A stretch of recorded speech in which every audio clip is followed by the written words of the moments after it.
2016ஆம் ஆண்டு ஜூன் மாதம் 24ஆம் தேதி சென்னை நகரம் வழக்கம் போல இன்னொரு பரபரப்பான காலையை சந்திச்சிட்டு இருந்தது.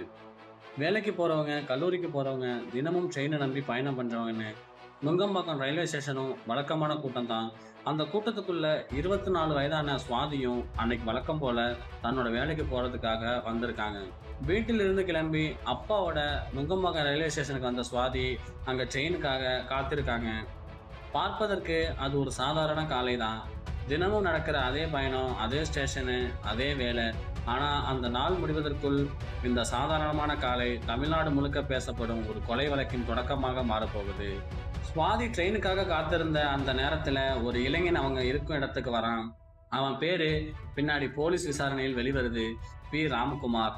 அந்த நேரத்துல அங்க இருந்தவர்களுக்கு அவன் யாருன்னு தெரியாது. சுவாதிக்கும் அவனுக்கும் ஏற்கனவே அறிமுகம் இருந்ததாக பின்னர் விசாரணையில் கூறப்பட்டது. இருவருக்கும் இடையே ஏதோ வாக்குவாதம் ஏற்பட்டதாகவும் தகவல்கள் வெளிவந்தன. அந்த வாக்குவாதம் நீண்ட நேரம் போகவில்லை. திடீரென்று அந்த இளைஞன் சுவாதியை தாக்குறான். நுங்கம்பாக்கம் ரயில்வே ஸ்டேஷன்ல மக்கள் நடமாட்டம் இருந்த இடத்திலேயே அந்த கொலை நடக்குது. சில நிமிஷங்களுக்கு முன்னாடி ட்ரெயினுக்காக காத்திருந்த ஒரு இளம்பெண் அங்கேயே உயிரிழந்த நிலையில் கிடந்தாங்க. தாக்குதல் நடத்திய இளைஞன் அங்கிருந்து வேகமா ஓடி போயிட்டான். அங்கே இருந்தவர்கள் என்ன நடந்தது என்று புரியறதுக்குள்ள சம்பவம் முடிஞ்சிருச்சு. அந்த சம்பவத்துக்கு பிறகு போலீஸ் விசாரணை ஆரம்பிச்சதும் ஒரு விஷயம் ரொம்ப முக்கியமானதாக மாறுது. சுவாதி இதற்கு முன்னாடி யாரோ தன்னை தொடர்ந்து கவனிக்கிறாங்கனோ, பின்தொடர்ந்து வராங்கனோ தன்னோட நண்பர்களிடம் சொல்லியிருக்காங்க. அதாவது ஜூன் 24ஆம் தேதி நடந்த ஒரு கொலை ஒரு நாள்ல திடீரென உருவான பிரச்சனை இல்லாம அதற்கு முன்னாடியே ஏதோ ஒரு தொடர்பு இருந்திருக்கலாம் என்ற கோணத்துல விசாரணை நகர ஆரம்பிக்குது. சுவாதி பயணம் செஞ்ச ட்ரெயின் ரூட்டு, அவங்க சென்ற இடங்கள், அவங்க தொடர்பில் இருந்தவர்கள் என போலீஸ் ஒவ்வொருத்தரையும் விசாரிக்க ஆரம்பிக்கிறாங்க.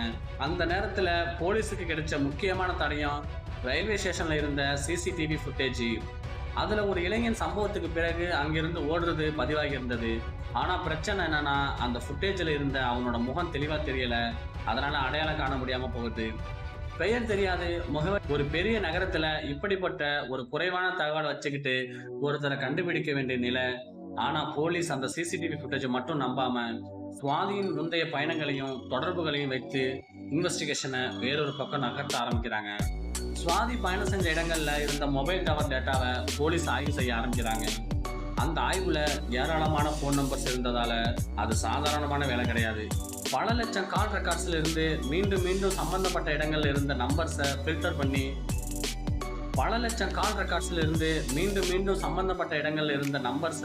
பண்ணி சந்தேகத்துக்குரிய நம்பர்ஸை குறைக்க ஆரம்பிக்கிறாங்க. அந்த பெரிய டேட்டாவிலிருந்து இறுதியில 48 நம்பர்ஸ் ஷார்ட்லிஸ்ட் செய்யப்பட்டதாக அப்போது வெளியான தகவல்கள் தெரிவிக்கின்றன. அந்த 48 நம்பர்ஸை வச்சு நடத்தப்பட்ட விசாரணையின் பின்னாடி போலீஸ சூளைமேடு பக்கம் கொண்டு போகுது. சூளைமேடுல ஒரு மேன்சன்ல தங்கியிருந்த சிலரிடம் போலீஸ் விசாரணை நடத்துறாங்க. சிசிடிவில கிடைச்ச இளைஞனோட புகைப்படத்தையும் காட்டுறாங்க. அங்கேதான் அந்த முகத்தை பற்றி ஒரு முக்கியமான தகவல் கிடைக்குது. அந்த நபர் அங்கே தங்கியிருந்ததாகவும் அவன் பெயர் ராம்குமார் என்றும் போலீஸுக்கு தெரிய வருது. அவன் அங்கே இருந்த அறையையும் போலீஸ் சோதனை செய்றாங்க. அங்கிருந்து கிடைத்ததாக கூறப்பட்ட சில பொருட்கள் மற்றும் தகவல்கள் இன்வெஸ்டிகேஷனுக்கு முக்கியமான தடயங்களாக மாறுது. குறிப்பாக அவன் சொந்த ஊர் திருநெல்வேலி மாவட்டம் என்பதும் போலீஸுக்கு தெரிய வருது. இப்போது சென்னையில ஆரம்பிச்ச தேடல் கொஞ்சம் கொஞ்சமா திருநெல்வேலி பக்கம் நகருது. அதுக்கப்புறம் போலீஸ் டீம் திருநெல்வேலி செல்றாங்க. ராம்குமார் இருக்கும் இடத்தை கண்டுபிடிச்சு அவரை கைது செய்ய முயற்சி செய்றாங்க. அப்போது அவர் தப்பிக்க முயன்றதாகவும் தன்னுடைய கழுத்தை அறுத்து கொள்ள முயன்றதாகவும் போலீஸ் தரப்பில் தெரிவிக்கப்பட்டது. அவரை மருத்துவமனைக்கு கொண்டு போய் சிகிச்சை அளித்த பிறகு கைது செய்ததாக அப்போது தகவல்கள் வெளியானது. நுங்கம்பாக்கம் ரயில்வே ஸ்டேஷன்ல நடந்த கொலைக்கு பிறகு சில நாட்களுக்குள்ள போலீஸ் ஒரு சந்தேக நபரை கண்டுபிடிச்சிட்டாங்க. இறுதியில் என்ன நடந்தது என்று தீர்ப்பு வரும் என்றுதான் எல்லோரும் எதிர்பார்த்தாங்க. ஆனா இந்த வழக்கோட கதை அங்கே முடியல. ராம்குமார் சிறையில் கஸ்டடியில் இருந்த போது 2016 செப்டம்பர் மாசம் புழல் சென்ட்ரல்ல உயிரிழக்கிறாரு. அவர் சிறையில் இருந்து எலக்ட்ரிக் வயரை பயன்படுத்தி தற்கொலை செய்து கொண்டதாக அதிகாரிகள் தெரிவித்தனர். ஆனால் அவருடைய குடும்பத்தினர் அந்த மரணத்தையே கேள்விக்குள்ளாக்கினார்கள். அதனால் ராம்குமாரின் மரணம் பற்றியும் தனியாக பல சர்ச்சைகள் உருவானது. பின்னர் அந்த மரணம் தொடர்பான விசாரணைகளும் நடந்தன. இந்த விவகாரம் பல வருடங்களுக்கு பிறகும் நீதிமன்றத்தில் எடுத்து கூறப்படுகிறது. ராம்குமார் இறந்ததால சுவாதி கொலை வழக்குல அவருக்கு எதிரான கிரிமினல் ட்ரையல் தொடர முடியாத நிலை ஏற்பட்டு ஒரு முக்கிய குற்றச்சாட்டுக்குரிய நபர் உயிருடன் இல்லாத நிலையில் அந்த வழக்கை அவருக்கு எதிராக தொடர்ந்து நடத்த முடியாது. அதனால் போலீஸ் தாக்கல் செய்த க்ளோசர் ரிப்போர்ட்டை நீதிமன்றம் ஏற்றுக்கொண்டு 2017 இந்த வழக்கு ஃபார்மலி க்ளோஸ் செய்யப்பட்டது. இங்க ஒரு விஷயத்தை நாம தெளிவா புரிஞ்சுக்கணும். ராம்குமார் கைது செய்யப்பட்டார் என்பதாலேயே நீதிமன்றம் அவரை குற்றவாளி என்று தீர்ப்பு வழங்கிவிட்டது என்று அர்த்தம் கிடையாது.